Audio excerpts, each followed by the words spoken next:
পৃথিবীর সবচেয়ে কুখ্যাত জলদস্যুরা ১৬০০ থেকে ১৯ শতকের মধ্যে ৭ সমুদ্র জুড়ে ত্রাস সৃষ্টি করে বিপুল সম্পদ অর্জন করেছিল। এদের অনেকেই আজও বিখ্যাত। তবে তারা pirates of the Caribbean cinema সিরিজে দেখা তুলনামূলক বন্ধুসুলভ জলদস্যুদের মতো ছিল না। ইতিহাসের অনেক বিখ্যাত জলদস্যু আসলে শুরুতেই প্রাইভেটিয়ার ছিল, অর্থাৎ ভাড়াটে নাবিক যারা ব্যক্তিগত যুদ্ধ জাহাজে কাজ করত এবং নিজেদের দেশের শত্রুদের উপর সমুদ্রে আক্রমণ করার অনুমতি পেত। তারা নির্দিষ্ট এলাকায় বাণিজ্যিক জাহাজেও হামলা চালাতো। তবে সোনার লোভে পড়ে এদের কেউ কেউ নিজেদের দেশের জাহাজেও আক্রমণ করত এবং নিজস্ব পতাকা নিয়ে অবৈধভাবে বণিক জাহাজ লুট করত। কিছু জলদস্যু এতটাই সফল ছিল যে তারা সারা বিশ্বে ভয়ের প্রতীক হয়ে ওঠে এবং বর্তমান মূল্যে কোটি কোটি ডলার আয় করে। আমরা আজকে ইতিহাসের সবচেয়ে কুখ্যাত ১০ জন জলদস্যুর সম্পর্কে বিস্তারিত জানার চেষ্টা করব।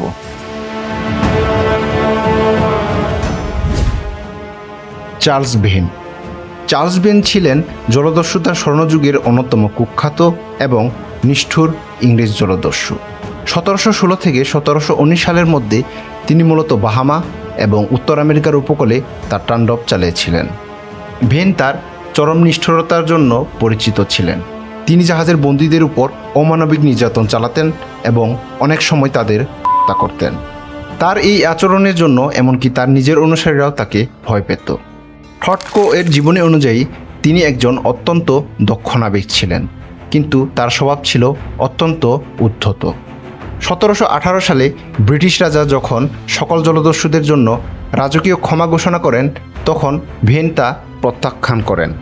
তিনি নাসাউ বন্দরে ব্রিটিশ নৌবাহিনীর অবরোধের মুখে তার জাহাজে আগুন লাগিয়ে দেন এবং পালিয়ে যেতে সক্ষম হন।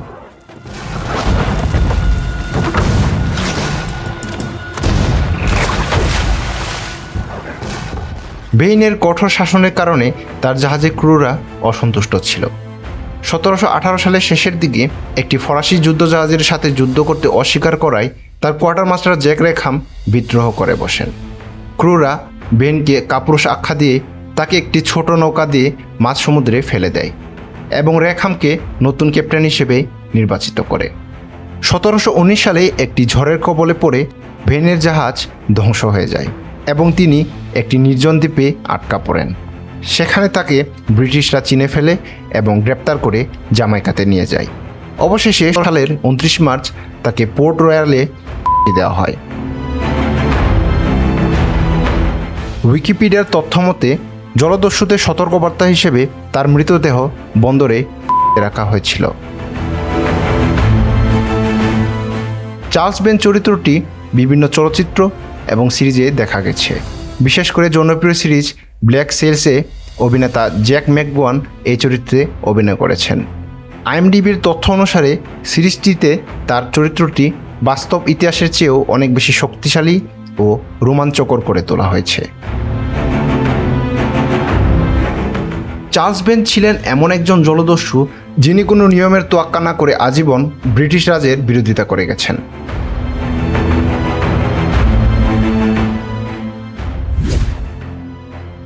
Mary read. মেরি রিড ছিলেন ১৮০০ শতকের শুরুর দিকের একজন বিখ্যাত ইংরেজ জলদস্যু। এনি বনির সাথে তিনিও ইতিহাসের অল্প কয়েকজন নারী জলদস্যুদের মধ্যে অন্যতম, যিনি তার পুরুষ সমকক্ষদের মতোই উগ্র ও নির্দয় ছিলেন। মেরি রিড ছোটবেলা থেকেই ছেলেদের পোশাক পরে বড় হয়েছিলেন এবং পুরুষ ছদ্মবেশে সামরিক বাহিনীতে কাজ করেছেন। ক্যারিবিয়ান অঞ্চলে জলদস্যু জন কেলিকো জ্যাক রেখামের ক্রু হিসেবে তিনি যোগ দেন। তিনি এবং এনি বনি একসাথে কাজ করতেন এবং দুজনেই পুরুষের মতো পোশাক পরে জলদস্যুতা করতেন। পুরুষদের তুলনায় তিনি কোনো অংশে কম ছিলেন না। লড়াইয়ের ময়দানে তিনি অত্যন্ত বীরত্ব ও সাহসিকতা দেখাতেন। ১৭২০ সালে তিনি ধরা পড়েন। অন্তঃসত্ত্বা হওয়ার কারণে ফাঁসি থেকে সাময়িক রেহাই পেলেও জামাইকার কারাগারে জ্বরে আক্রান্ত হয়ে তিনি মারা যান। মেরি রিড জলদস্যুতার ইতিহাসে সাহস ও দৃঢ়তার প্রতীক হিসেবেই পরিচিত।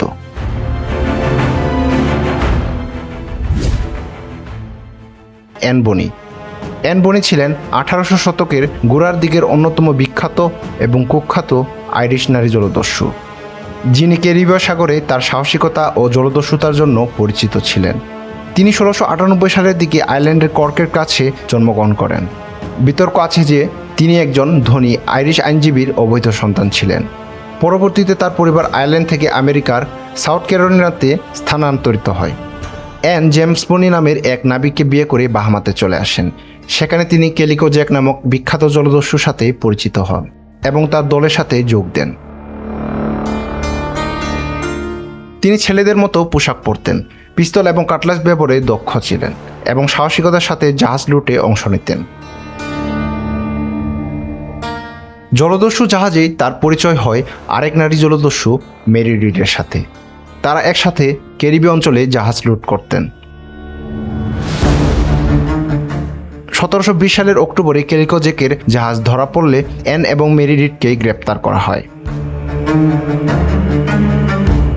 আদালতে তারা দাবি করেন যে তারা অন্তঃসত্ত্বা, যার ফলে সে সময় তাদের মৃত্যুদণ্ড স্থগিত করা হয়।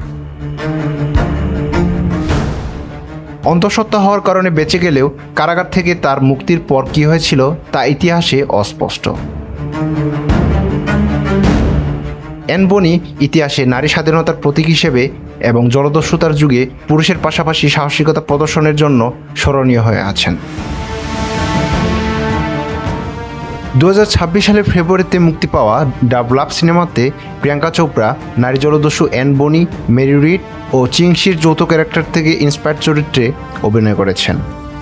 1951 সালে অ্যান বনিকে নিয়ে অ্যান অব দ্য ইন্ডিজ নামে একটি সিনেমা নির্মিত হয়। এছাড়াও 2014 সালে নির্মিত টিভি সিরিজ ব্ল্যাক সেলস ও 2022 সালে মুক্তি পাওয়া আওয়ার ফ্ল্যাগ মিন্স ডেড নামের সিরিজেও তার চরিত্র দেখানো হয়েছে।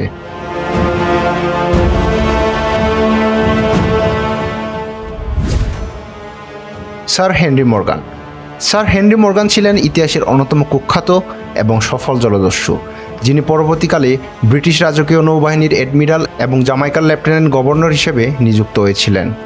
তাকে মূলত একজন প্রাইভেটিয়ার বলা হয়, কারণ তিনি ব্রিটিশ সরকারের অনুমতি নিয়ে স্প্যানিশ জাহাজ এবং উপনিবেশগুলোতে আক্রমণ চালাতেন। তিনি ছিলেন একজন ওয়েলস অভিযাত্রী, মূলত ক্যারিবিয়ান সাগরে তার আধিপত্য ছিল। 1671 সালে তার নেতৃত্বে পানামা সিটি দখল এবং লুণ্ঠন ছিল তার জীবনের সবচেয়ে বড় সামরিক অভিযান। এর আগে তিনি পোর্টোবেলো এবং মার্কাইবোতেও সফল আক্রমণ চালিয়েছিলেন। স্প্যানিশদের বিরুদ্ধে তার সফলতার পুরস্কার হিসেবে ইংল্যান্ডের রাজা দ্বিতীয় চার্লস তাকে নাইট উপাধিতে ভূষিত করেন।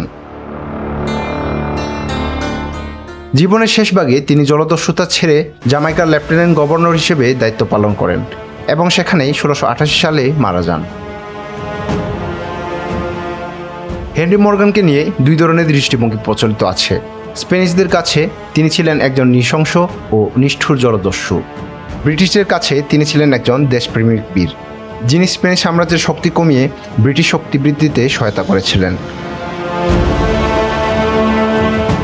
বর্তমানে জনপ্রিয় রাম ব্র্যান্ড ক্যাপ্টেন মর্গানের নাম এবং লোগো এই ঐতিহাসিক চরিত্র থেকেই নেওয়া হয়েছে।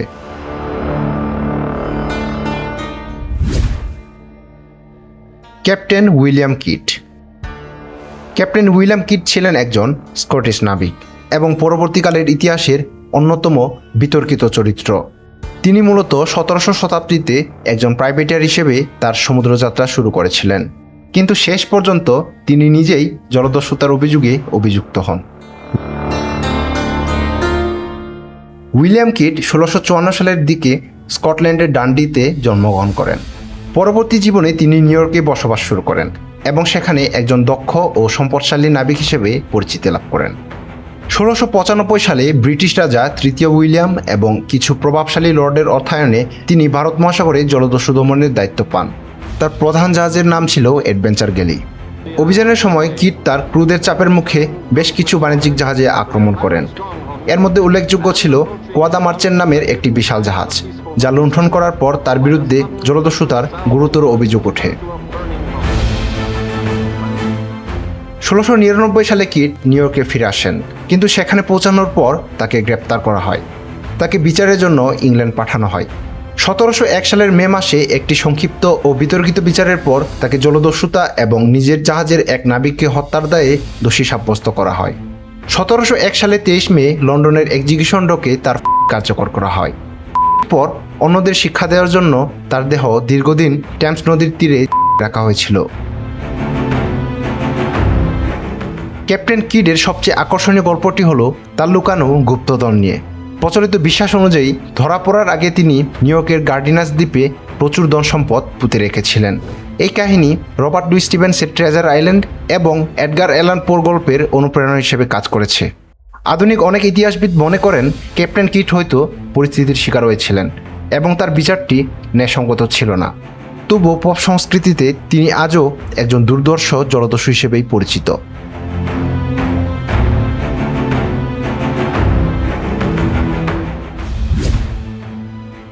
ব্ল্যাকবার্ড নামে পরিচিত বার্থালোমিও রবার্টস ছিলেন 18শো শতাব্দীর শুরুর দিকের জলদস্যুতার স্বর্ণযুগের অন্যতম সফল এবং কুখ্যাত ওয়েলস জলদস্যু।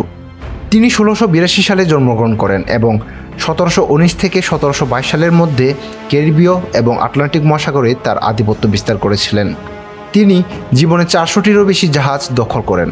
তিনি শুধুমাত্র নিষ্ঠুর জলদস্যু ছিলেন না, বরং তার জাহাজে গণতান্ত্রিক রীতিনীতি চালু করেছিলেন এবং নিজস্ব জলদস্যু আচরণবিধি তৈরি করেছিলেন। তিনি ছিলেন অত্যন্ত স্টাইলিশ, মদ্যপানের চেয়ে চা পছন্দ করতেন এবং সবসময় দামি পোশাক পরিধান করতেন।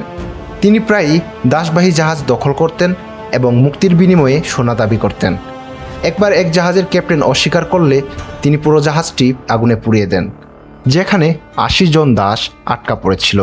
সালে ফেব্রুয়ারি মাসে ব্রিটিশ নৌবাহিনীর সাথে এক যুদ্ধে তিনি নিহত হন এবং তার অনেক সঙ্গীকে ফাঁসি দেওয়া হয়, যা জলদস্যুতার স্বর্ণযুগের অবসান ঘটায়। ক্যাপ্টেন স্যামুয়েল বেলামি ছিলেন 1800 শতকের একজন ইংরেজ জলদস্যু। তিনি ব্ল্যাক স্যাম বেলামি নামে অধিক পরিচিত। যদিও তার জলদস্যু জীবন 1 বছরেরও কম সময় স্থায়ী ছিল, তারপরও তিনি ও তার ক্রুরা কমপক্ষে 53টি জাহাজ লুট করেন। 28 বছর বয়সে তার মৃত্যুর পূর্বে তিনি ছিলেন ইতিহাসের সবচেয়ে ধনী জলদস্যু। কেপ কোডের লোককাহিনীতে তাকে ব্ল্যাক স্যাম বলা হয়, কারণ তিনি তার লম্বা চুল পিছনে নেওয়ার জন্য এক ধরনের ফ্যাশনেবল পাউডার ও চুলের ব্র্যান্ড ব্যবহার করতেন।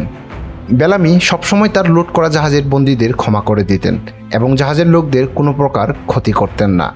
এই চরিত্রের কারণে তিনি প্রিন্স অফ পাইরেট খেতাব অর্জন করেন। তিনি নিজেকে রবিনহুডের সাথে তুলনা করতেন এবং তার ক্রুরা নিজেদেরকে রবিনহুডের লোক বলে পরিচয় দিত। Sir Francis Drake. Sir Francis Drake কারো কাছে নায়ক, আবার কারো কাছে জলদস্যু। তিনি প্রায় 1540 সালে ইংল্যান্ডের ডেভনে জন্মগ্রহণ করেন এবং ইংল্যান্ডের প্রথম ব্যক্তি হিসেবে পৃথিবী প্রদক্ষিণ করেন। যদিও এটি পরিকল্পিত অভিযান ছিল না, বরং আমেরিকায় স্প্যানিশ জাহাজ লুট করার অংশ ছিল। স্যার ফ্রান্সিস ড্রেক একাধারে একজন ইংরেজ নৌসেনাপতি, অভিযাত্রী এবং প্রাইভেটিয়ার বা রাষ্ট্রীয়ভাবে অনুমোদিত জলদস্যু ছিলেন। তার পরিচয় মূলত নির্ভর করে তাকে কে কোন দৃষ্টিতে দেখছেন তার উপর। ইংল্যান্ডের কাছে তিনি একজন জাতীয় বীর এবং দুঃসাহসী অভিযাত্রী।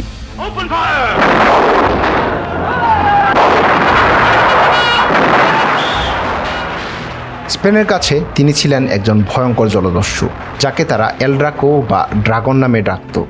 তিনি ছিলেন রানী এলিজাবেথের অনুগত প্রাইভেটিয়ার, যিনি রাষ্ট্রীয় আদেশে স্প্যানিশ জাহাজ লুট করে ব্রিটিশ রাজকোষ সমৃদ্ধ করতেন। তিনি প্রথম ইংরেজ হিসেবে এবং দ্বিতীয় ব্যক্তি হিসেবে সমুদ্রপথে পৃথিবী প্রদক্ষিণ করেন। তার দুঃসাহসী অভিযানের জন্য রানী প্রথম এলিজাবেথ তাকে নাইট উপাধিতে ভূষিত করেন। 1588 সালে স্প্যানিশ আর্মাডার বিরুদ্ধে যুদ্ধে তিনি ইংরেজ বাহিনীর অন্যতম সেনাপতি ছিলেন। তিনি স্প্যানিশ আর্মাডার বিরুদ্ধে যুদ্ধে গুরুত্বপূর্ণ ভূমিকা রাখেন। তবে তার জীবনের একটি অন্ধকার দিক ছিল দাস ব্যবসায় জড়িত থাকা। তিনি আফ্রিকা থেকে শত শত মানুষকে দাস হিসেবে নিয়ে যান। তিনি স্প্যানিশ জাহাজ থেকে বিপুল পরিমাণ সোনা ও সম্পদ লুট করেছিলেন, যা ইংল্যান্ডের অর্থনীতিতে বিশাল ভূমিকা রাখে। স্যার ফ্রান্সিস ড্রেকই ছিলেন ইতিহাসের প্রথম ব্যক্তি যাকে জলদস্যুতার তথা প্রাইভেটিয়ারিংয়ের জন্য রাজকীয় সম্মানে ভূষিত করা হয়েছিল। 1596 সালে পানামার উপকূলে তিনি মারা যান।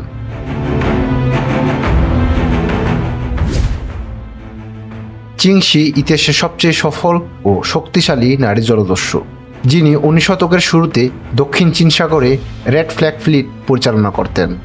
ক্যান্টনের এক থেকে উঠে আসা এই নারী স্বামী জ্যাংহির মৃত্যুর পর প্রায় 80,000 জলদস্যু এবং 1000-এর বেশি জাহাজের নেতৃত্ব দিয়ে কিং রাজবংশ ও ব্রিটিশ নৌবাহিনীকে পরাস্ত করেছিলেন।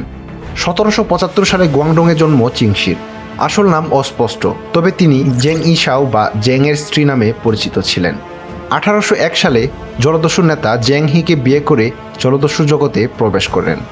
1807 সালে স্বামীর মৃত্যুর পর তিনি সুকৌশলে জলদস্যু বাহিনীর নিয়ন্ত্রণ নেন এবং দত্তক পুত্র চেং পাওয়ের সহায়তায় বিশাল রেড ফ্ল্যাগ ফ্লিট পরিচালনা করেন।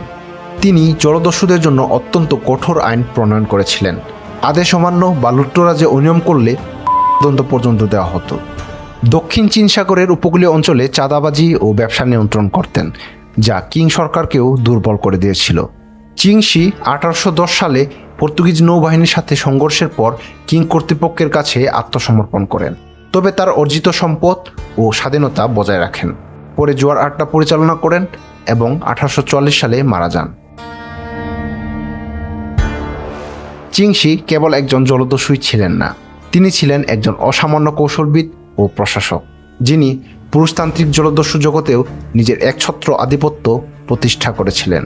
তিনি অল্প সংখ্যক জলদস্যুদের মতো কোন প্রকার বিচারের সম্মুখীন না হয়েই জলদস্যুতা থেকে অবসর গ্রহণ করেন।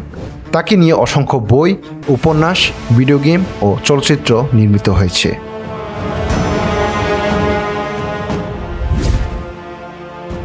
ব্ল্যাকবিয়ার্ড।